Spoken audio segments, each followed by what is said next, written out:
Wall Street closes mixed on Friday. S&P 500 and Nasdaq snapped for a winning streak, while Dow Jones booked the fifth straight day of gains. Treasury yields rise after two sessions of back of better than expected inflation prints. Stocks in the Asia-Pacific trade largely lower ahead of the release of Chinese GDP data, while the Hong Kong market will see a delayed start owing to a typhoon warning. The GIFT Nifty is indicating a flat start for the Indian market. Crude prices correct nearly 2% to under $80 as profit-taking sets in after a strong rally. Prices have now risen for the third straight week. In key earnings today, HDFC Bank likely to report its highest year-over-year profit growth in 14 quarters, although net interest margin could decline, while from the IT pack, LTI Mindtree is expected to record flat revenue growth in the first quarter. The G20 finance ministers and central bank governors meeting chaired by Finance Minister Nirmala Sitharaman and RBI Governor Shaktikanta Das gets underway today. Ahead of the meet, U.S. Treasury Secretary Janet Yellen terms India to be the United States' biggest trading partner as it seeks to diversify from countries posing risks to the global supply chain.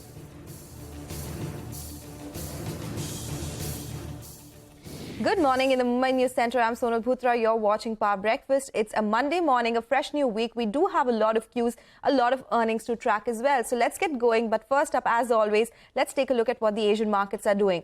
Well, just to give you a note, Hong Kong's market will see a delayed opening today due to a warning issued for typhoon. The city's exchange said should the typhoon warning extend beyond 12 p.m. Hong Kong time, all trading sessions will be cancelled. So that is something that we'll be tracking closely. Even Nikkei is shut for a holiday, but Taiwanese index, that'll come up for you on the screen, and that one is indicating some green on the screen. So that one is up around 27 points.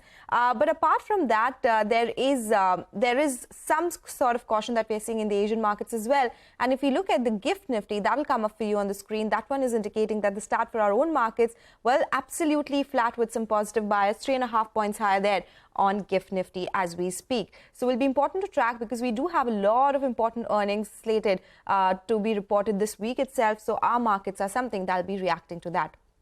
Let's talk about the U.S. markets. Wall Street ended Friday's trading session mixed, with the Dow Jones surging over 100 points, the S&P closing flat, while the Nasdaq Composite ending over 20 points lower.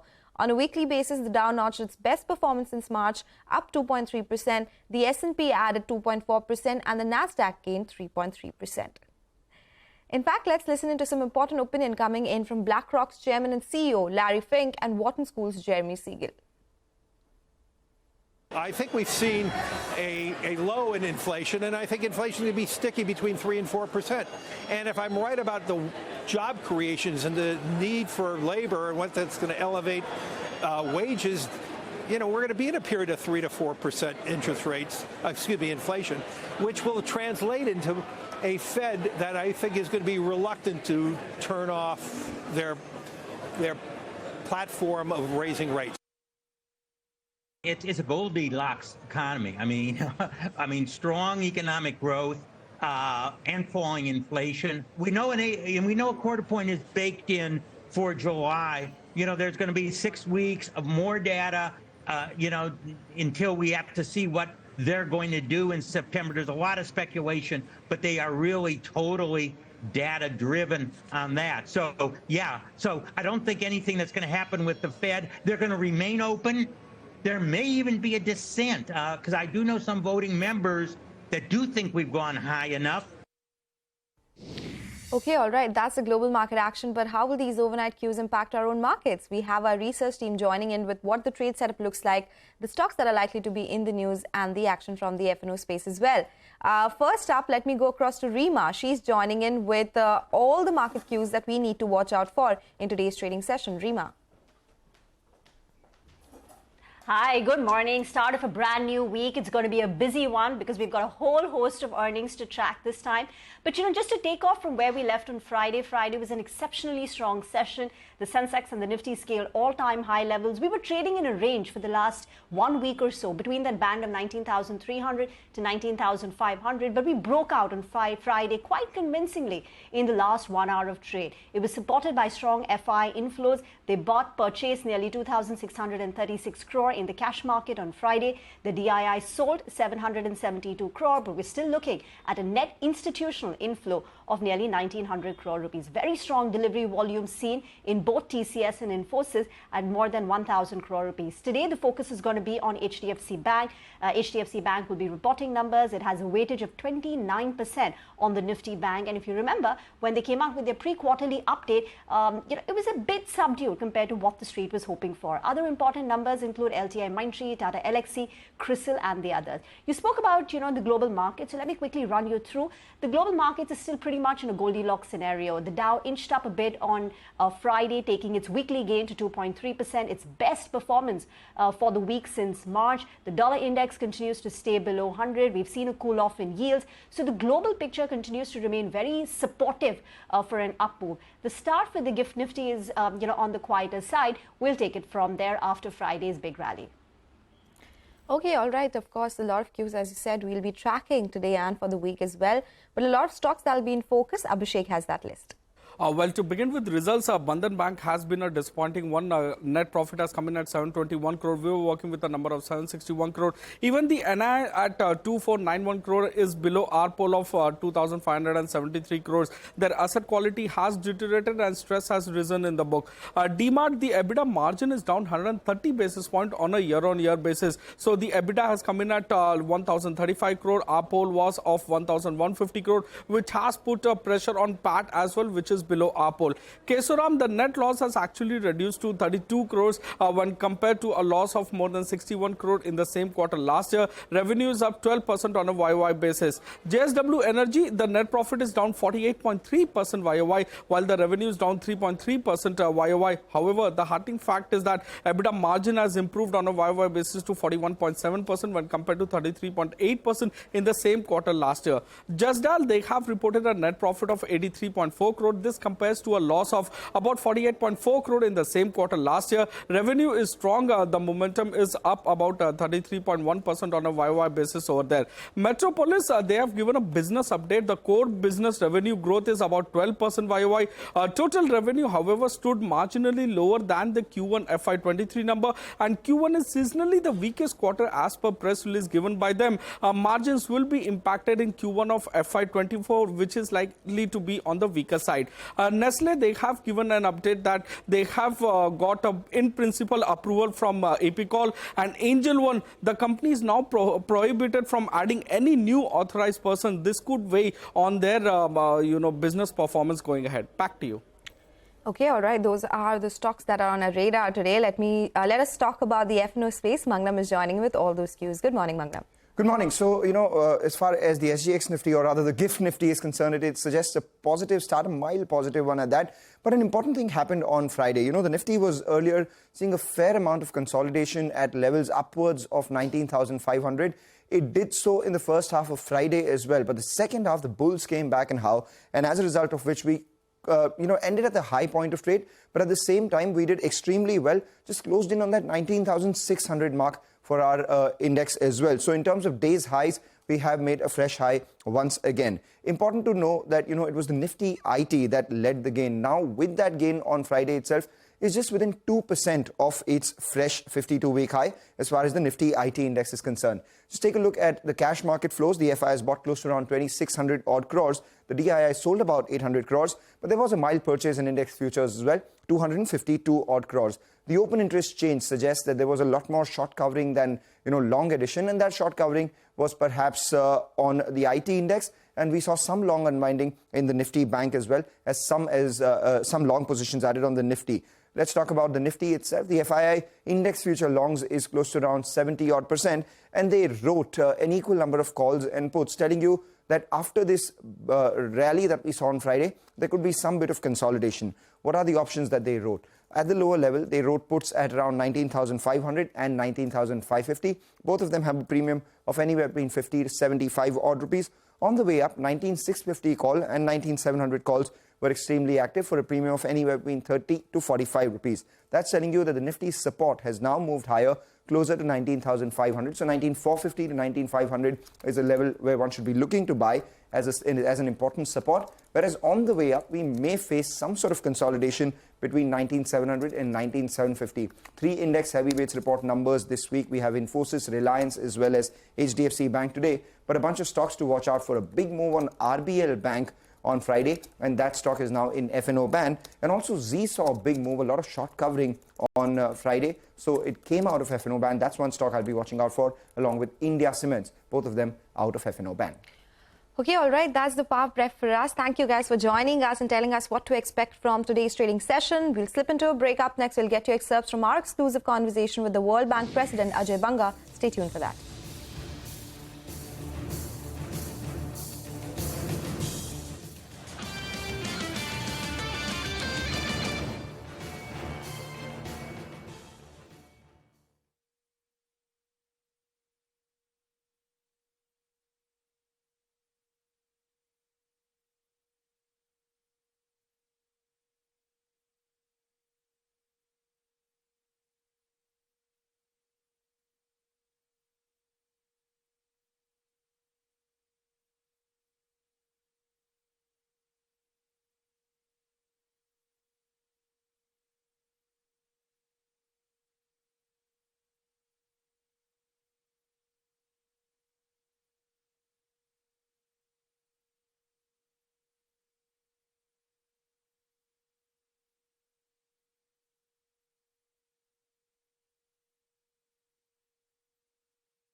Welcome back. You're still tuned into Power Breakfast here on CNBC TV18. Well, the G20 finance ministers and central bank governors meeting will begin in Gandhinagar today.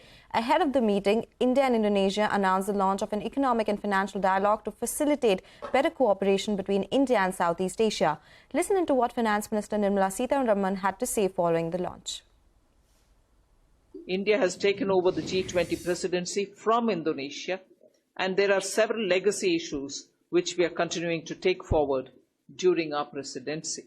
In this context, this dialogue, which we are announcing today, can play an instrumental role in reaching a common understanding on issues and taking forward the global agenda from the perspective of the emerging market developing economies. And ahead of the two-day meet in Gandhinagar, U.S. Treasury Secretary Janet Yellen called India an indispensable partner in Washington's efforts towards friendshoring. Let us listen into what she had to say. So friendshoring is an important foundation of our approach to increasing the resilience of our supply chains. And we see India as an indispensable partner in that, and more broadly. I hope to use this trip to deepen what is already a very significant relationship with respect to friendshoring that the United States and India have. Our ties continue to deepen. The United States is India's largest export market. Our bilateral trade last year reached an all-time high, and we are looking to see it grow even more. Okay, all right. Moving on to an exclusive conversation now. On the sidelines of the G20 finance meet, my colleague Parikshit caught up with Ajay Banga, who is on his first visit to India after becoming the World Bank president, and began by asking him about his priorities as the World Bank president. Listen into what he had to say. Well, I've just taken over 6 weeks ago, and I'm very clear that the first thing to do is to redefine the vision and the mission of the bank, and to make it very clear that what we're trying to do is to eradicate poverty, but on a livable planet. And what I mean by livable planet is to bring in the aspects of dealing with climate change and pandemics and fragility as well. The second thing we're working on is the capital adequacy framework and specific ideas of that. And the final item is on the operating model and collaborating with other multilateral banks and creating the scalability and the replicability of what we need to. So you spoke about spurring private sector investment here, especially in infrastructure. Yes. Even in India, private sector investment, why it's not taking off is a cause for concern. What would be your recommendation? Well, I think, this is very easy to talk about how the private sector will come and fund everything. The reality is right now, with what's happening with interest rates and with the IRA Act in America and with what's going on in Europe, private sector money is literally flowing into the developed world even more than it is into the emerging markets. And so there's a lot of work to be done to make it attractive for them to come here. And that's one of the reasons why we've created this private sector investment lab, which is going to be co-chaired by Mark Carney and Shriti Vadera, with 15 CEOs from asset management companies and operators. And the objective is to go through what holds back, what's the barrier that holds back this growth of the private sector that we want to invest in. Right. It could be risk-taking, it could be foreign exchange risks, it could be other kinds of risks. Okay, all right. With that, we'll slip into a break. Up next, we'll get you all the cues from the commodities market. Stay tuned for that.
Welcome back. You're still tuned into Power Breakfast on CNBC TV18. It's time to talk commodities now. A lot that's happening in the global markets. Manisha Gupta joins us with all the update. Hey, Manisha, good morning and welcome back.